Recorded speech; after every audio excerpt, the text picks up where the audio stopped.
ये स्थिति देश भर में है। आपको मालूम है कि देश में अस्पतालों के चंगुल से मरीजों और उनके घर परिवार को बचाने के लिए बाकायदा कानून है, जिसे पेशेंट राइट्स चार्टर कहा जाता है।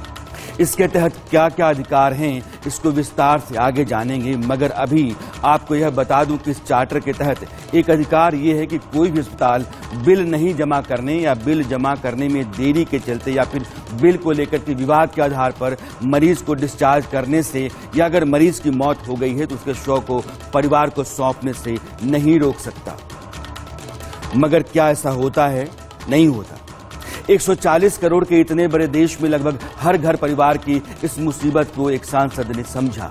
राज्यसभा में निर्दलीय सांसद कार्तिक शर्मा ने सरकार के सामने सवाल रखा और बिला लाग लपेट पूछा कि देश में कानून के बावजूद अस्पतालों की तरफ से बिल के चलते मरीजों को बंधक बनाने की घटनाएं लगातार सुनी जाती हैं। आखिर सरकार ने इस बारे में किया क्या है? यह सवाल एक सांसद का नहीं, सारे हिंदुस्तान का है। आप संसद में कार्तिक शर्मा के सवाल को पहले सुनिए। Thank you, Honorable Chairman, sir.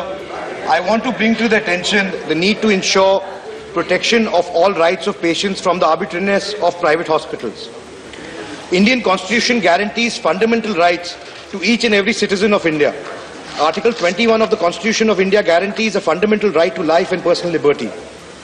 The Constitution of India does not expressly recognize the right to health as a fundamental right under Part 3 of the Constitution. However, through judicial interpretation, this has been read into the fundamental rights to life and personal liberty, Article 21, and is now considered an inseparable part of the right to life. Private hospitals deal with the citizens in an arbitrary manner and violate their basic rights. If the patient's family is unable to bear the hospital expenses, it has been noticed in most of the cases that until a patient or his or her relatives end up paying the bill, the patient is not discharged and held in the hospital even if they are unable to do so. For instance, in November 2020, a woman patient after her delivery was held by a private hospital at Kushinagar in Uttar Pradesh for not paying the hospital bills. The patient's family had to approach the police administration in order to get the women free from the hospital. In August 2019, another patient was held by the Polo Spectra Hospital of Delhi for non-payment of bills post-surgery. Not only this, there have also been many cases of seizing dead bodies. Such an incident reported last year from the Shahdol district of Madhya Pradesh, where the doctors of the Devanta hospital took the dead body under their charge, and just because the relatives of the deceased could not pay the hospital bills in time. Similar cases are also being registered from other parts of the country, where the patients are met with inhumane conditions. Certain cases have been brought to light where patients have been tied to the bed by the hospital administration. सांसद कार्तिक शर्मा का सवाल महज एक सांसद का नहीं, बल्कि 140 करोड़ के हिंदुस्तान का सवाल है। इसमें हर आदमी के दर्द की दवा ढूंढने का संकल्प दिखता है, एक बेचैनी नजर आती है। कार्तिक शर्मा के पास एक दो नहीं बल्कि ऐसे कई मामले थे जिनमें मरीजों को अस्पताल ने पैसे के चलते घर नहीं जाने दिया या शव घर वालों को नहीं सौंपा, और यह सब वे देश की सबसे बड़ी पंचायत संसद में सुना रहे थे।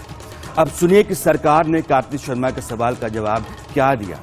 स्वास्थ्य और परिवार कल्याण राज्य मंत्री प्रवीण पवार ने कहा कि जो पेशेंट राइट्स चार्टर है, जिसे क्लिनिकल एस्टैब्लिशमेंट एक्ट 2010 के तहत कानून के तौर पर स्थापित किया गया है, उसमें साफ लिखा है कि कोई भी अस्पताल किसी मरीज या उसके शव को बंधक नहीं रख सकता। यह नियम सभी राज्य सरकारों और यूनियन टेरिटरीज के पास है ताकि किसी भी मरीज या उसके परिवार की शिकायतों का निदान इस आधार पर किया जा सके। एक सांसद की चिंता ने सरकार को कानून को दोबारा देश के सामने रखने का मौका दिया। अब आप सोचिए कि जो आदमी अपने पिता को घर 6 दिनों से नहीं ले जा रहा था क्योंकि जिस दिन डिस्चार्ज होना था उसी रोज अस्पताल ने कहा कि आपका आयुष्मान कार्ड गलत है, 6 दिन उस अस्पताल को एक मरीज को पैसे के लिए बंधक की तरह रखने का कोई अधिकार नहीं था, यानी यह कानूनन गलत था। ऐसे में पुलिस ने केस किया कर सकती थी या किया जा सकता था, मगर पुलिस अस्पतालों की साठगांठ ऐसी होती है कि वहां आम आदमी खुद को लाचार पाता है। मगर ऐसे मामले हैं कि आदमी जब अपने अधिकार पर अड़ जाता है तो मुश्किल जरूर खड़ा हो जाती है, अस्पतालों के लिए उनको जमीन नजर आने लगती है। मुंबई के गिरीश मिश्रा ने अपनी मां को अस्पताल में दाखिल करवाया। उनको लगा दवाओं के नाम पर बिल का मीटर लगातार भाग रहा है। गिरीश मिश्रा ने एतराज किया, यहां से एक लड़ाई शुरू हुई और आप इस लड़ाई को सुनिए। बाहर से लेके आएंगे और वहाँ हमें 20 to 30% डिस्काउंट मिलता है, और आप अगर वो यहाँ पे देंगे तो आप एट पार देते हैं, MRP पे देते हैं।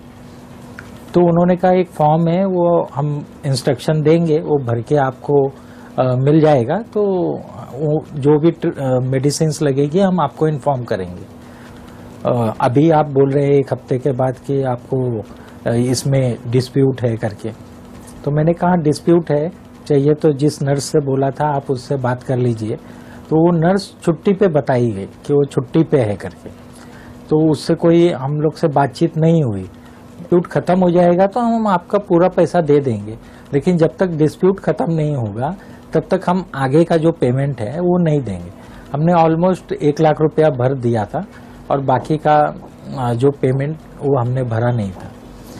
तो उनकी पूरी टीम आई, जसलोक हॉस्पिटल की पूरी टीम आई, डॉक्टर्स आए, उन्होंने बताया ये है, ऐसा है, वैसा है, और सब आधा घंटा मीटिंग करने के बाद रिजल्ट 0 आया।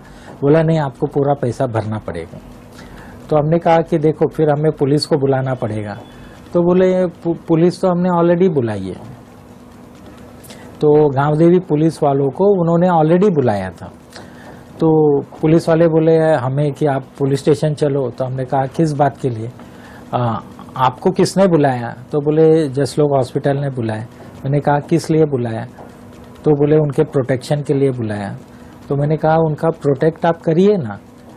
तो बोले नहीं, आपको पुलिस स्टेशन चलना पड़ेगा। मैंने कहा कोई मारपीट हुई, कोई गाली गलौज हुई, कुछ तो हुआ नहीं, तो मैं क्यों चलूं? तो मैंने वहाँ से डीसीपी सौरभ त्रिपाठी थे उस वक्त, डीसीपी जोन 2, जिसके अंडर में गांव देवी पुलिस स्टेशन आता था। मैंने उनको फ़ोन किया कि भाई साहब ऐसा ऐसा हुआ है और ये पुलिस वाले हमें ही बोल रहे हैं कि आप पुलिस स्टेशन चलो करके। हमारी मम्मी को रॉन्गफुल रिस्ट्रेन करके रखा है, डिस्चार्ज नहीं दे रहे हैं। बोलते हैं जब तक पूरा पैसा नहीं देंगे इनको हम डिस्चार्ज करेंगे नहीं। तो ये रॉन्गफुल रिस्ट्रेन है, तो आप जरा पुलिस वाले से बात करिए। तो जैसे मैं वार्ड से बाहर निकला, देखा कि सब पुलिस वाले गायब।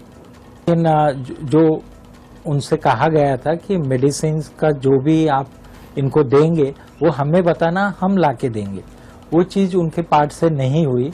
उसके लिए हमें पुलिस तक जाना पड़ा, और जब पुलिस में जाने के बाद हमें 10,000 रुपया, 11,000 रुपये का डिस्काउंट करके 1,50,000 रुपया जमा करके फिर हम अपने मम्मी को लाए, जो हमारी मम्मी को बिना पैसे जमा किए डिस्चार्ज नहीं दे रहे थे, रॉन्गफुल रिस्ट्रेन किए थे।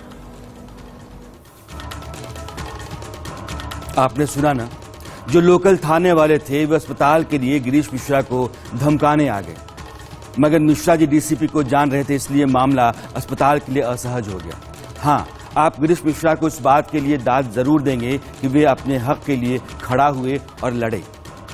इस शो के लिए मेडिकल फील्ड से जुड़े लोगों और सोशल वर्कर्स के साथ बात करते हुए मुझे यह समझ आ गया कि आम आदमी को आप कानून के बारे में जितना बताएंगे और सोशल वर्कर जितना सक्रिय होंगे, स्थितियां मरीज के हक में बेहतर हो सकती हैं। मयंक गांधी जाने माने समाजसेवी हैं और मुंबई में रहते हैं। अस्पतालों की जातियों के खिलाफ लंबे समय से लड़ते रहे। उनका अपना अनुभव हम में से कई लोगों की आंखें खोल सकता है। मयंक को सुनिए। मुंबई के अंदर 74 हॉस्पिटल ऐसी है जिसको सरकार ने मदद की है। चैरिटेबल हॉस्पिटल उसको कहते हैं, जो चैरिटीज को हॉस्पिटल बनाने के लिए मुफ्त में या सस्ते में जगह देते हैं, इंपोर्ट ड्यूटी माफ करते हैं, पानी बिजली का रेट कम कर लें। इसके बाद उनको उनका दायित्व है कि वो पेशेंट्स 10% ऑफ देयर बेड्स जो है वो फ्री में पेशेंट्स को ट्रीट करें, और 10% ऑफ द बेड्स हैं जो हाफ प्राइस में करें।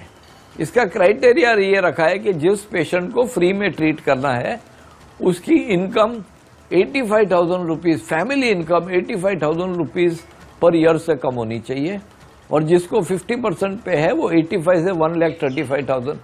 अब इतना कम अमाउंट रखा है, 85,000 रुपीज में तो कोई जिंदा नहीं रह सकता है मुंबई में।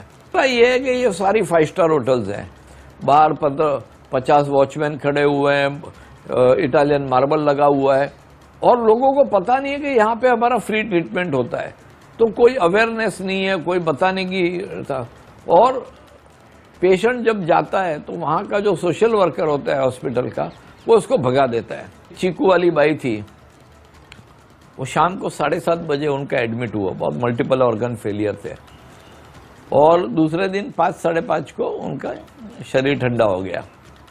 तो हॉस्पिटल ने उनको 1,98,000 रुपीज़ का बिल दिया, जिसमें 20,000 वो भर चुका था। तो फिर उसका बेटा मेरे पास आया और कहा कि हमको इतने पैसे मांग रहे हैं, एक दिन का ट्रीटमेंट का 1,98,000, बहुत गरीब तक के आदमी थे। तो बोले कि वो बॉडी देने को मना कर रहे हैं, कि जब तक आप पूरा पेमेंट नहीं करोगे हम आपको बॉडी नहीं देंगे। बोले मैं क्या करूं? बोले आपके पास एक ही विकल्प है, पुलिस स्टेशन जाइए और किडनैपिंग का केस हॉस्पिटल के ऊपर कर दीजिए कि आपकी माँ को उसने किडनैप कर दिया है।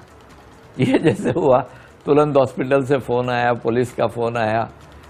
फिर मैं बोला भैया ये गलत कर रहे हो आप। तो उन्होंने बॉडी भी दे दी और मैंने बोला वो 20,000 भी दे दो।